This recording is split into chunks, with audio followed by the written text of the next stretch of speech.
नमस्कार. आज आपण श्री तुळजापूर्णिवासिनी देवी चरणी तुळजापूर भवानी स्तोत्र जगदंब स्तुती रुजू करूया. चला तर मग सुरुवात करूया.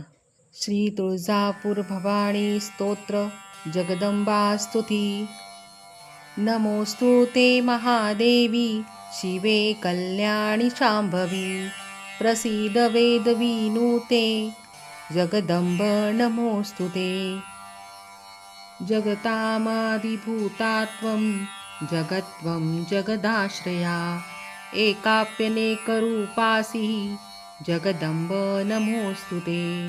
सृष्टिस्थितिविनाशानां हेतुभूते मुनिस्तुते प्रसीद देवविनुते जगदंब नमोस्तु ते.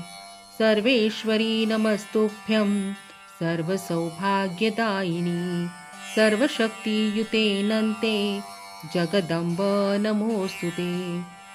विविधारिष्टक्षमणी त्रिवेदोत्पातनाशिनी प्रसीद देवी ललिते जगदंब नमोस्तु ते.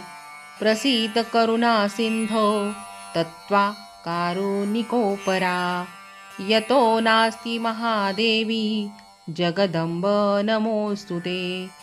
शत्रुजयी जयं देहि सर्वाकामाक्ष देहि मे भयं नाशयं रोगाच्च जगदंब नमोस्तु ते.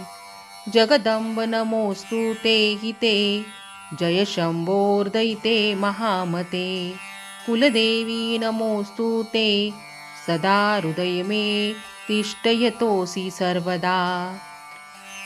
तुळजापुरवासिन्या देव्या स्तोत्रमिदं परं यः पठेत्पर्यन्तो भक्त्या सर्वकामांस आप्नुयात्.